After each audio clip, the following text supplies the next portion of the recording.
Hello, hello. Welcome to English Extras. My name is Jean. If you're here, it's because you don't want to sound like a textbook. You're in the right place. This podcast is to help intermediate and advanced learners find alternatives to textbook English so you can express yourself authentically. Before we begin, if you want the transcript for this episode, you can follow the link in the description. Reading and listening at the same time is a great way to improve your English. And I also include definitions of words and phrases I use in the episode, as well as example sentences at the end of each transcript. Ready? Let's begin. In today's episode, I want to get a little more technical. I'm going to dive into a realm of linguistics called phonetics, which is the study of how humans make the sounds we call language. This might sound incredibly boring. Fair enough.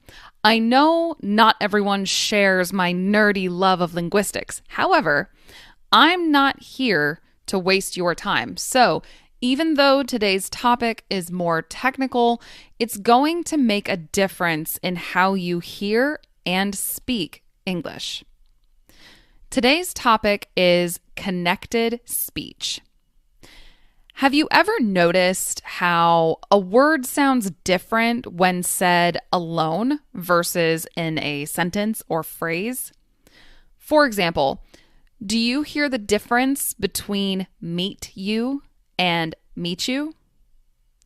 Something happens at the beginning and ends of words when they're said together quickly.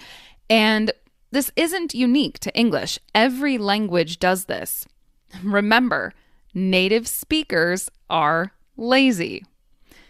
In fact, it happens so often that I decided to divide this topic into 2 episodes.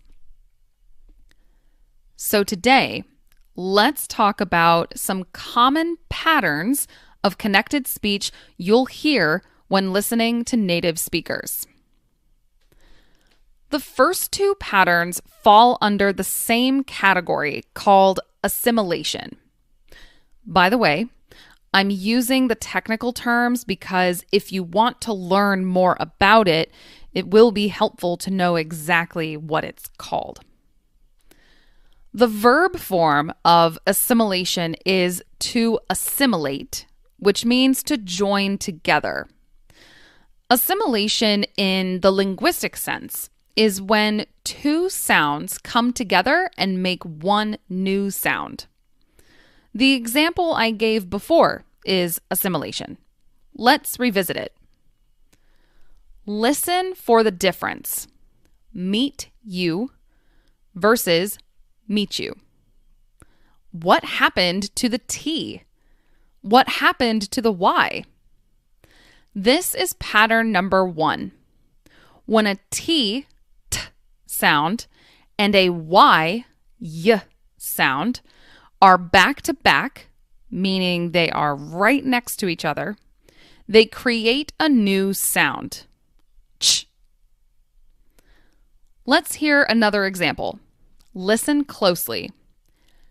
Got you versus got you.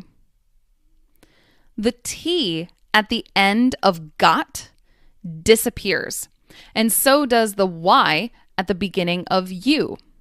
They blend together and create the ch sound. Now, this blending is not only between the borders of 2 words, it can also happen in the middle of a word. If a T sound and a Y sound are back to back. Listen to this word. Situation. Did you hear it? In the middle of this word, there's a T sound and a Y sound right next to each other. Situation. Situation. Once you start listening for it, you'll hear it everywhere. Let's move on to pattern number 2, It is also assimilation, and it also includes the Y sound. When a D sound and a Y sound are back to back, they create the sound J. Listen to the difference between did you and did you. Do you hear the difference? The final D sound in did gets blended with the initial Y sound in you to sound like did you. Did you? Here's another example. Need you and need you. Same thing here. The final D sound gets blended with the initial Y sound to form a J sound. The other category of connected speech I want to talk about today is called elision, sometimes called deletion. Both elision and deletion describe how sounds will disappear between words or between the syllables in one word. For our first example, listen what happens to the and when it is sandwiched between two other words. Rock and roll versus rock and roll. The initial a sound and the final d sound completely disappear, leaving only the n sound. This happens all the time whenever you aren't emphasizing the and in a phrase. Listen to the difference in the emphasis of and in this sentence. Me and her, we went to the store and the library. Just me and her. The next example of elision you'll find throughout spoken English is how the v sound in both of and have will disappear and leave only a schwa sound, which sounds like a. The schwa sound is everywhere in English. You hear it at the beginning of about, and again, and in the middle of words like alphabet, and dinosaur, dinosaur.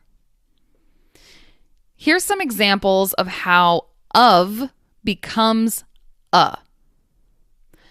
A lot of becomes a lotta.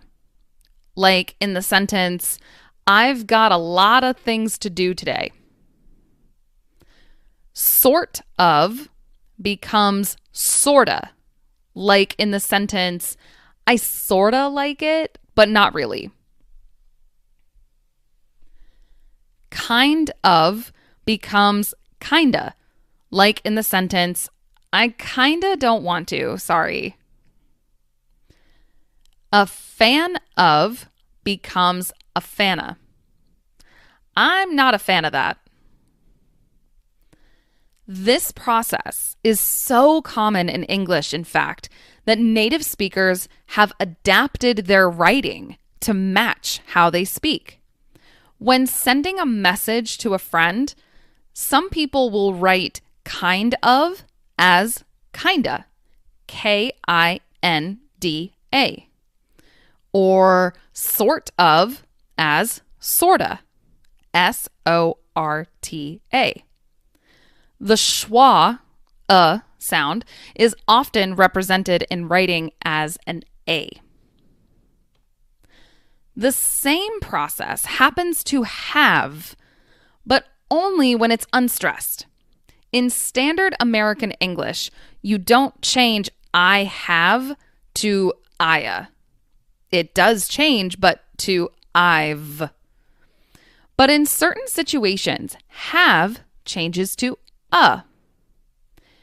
Here's some examples of how have becomes a.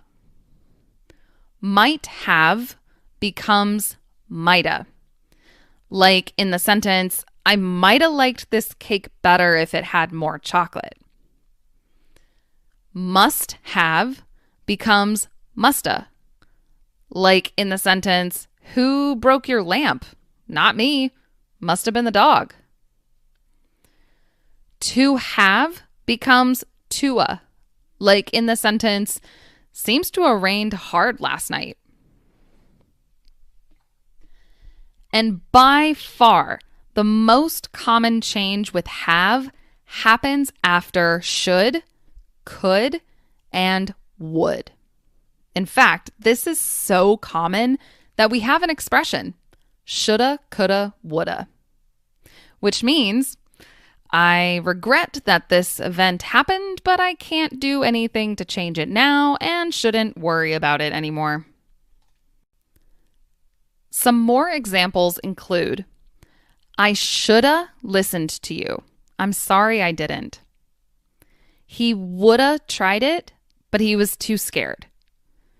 You coulda done better. That's it for today. If you listened to the end, well done. I encourage you to listen to this episode again if you need to. The transcript for this episode includes more notes, example sentences, and definitions of words and phrases I used. I also included links to more resources about connected speech. You can find the link to my transcript in the description. Thanks for listening. Until next time, bye.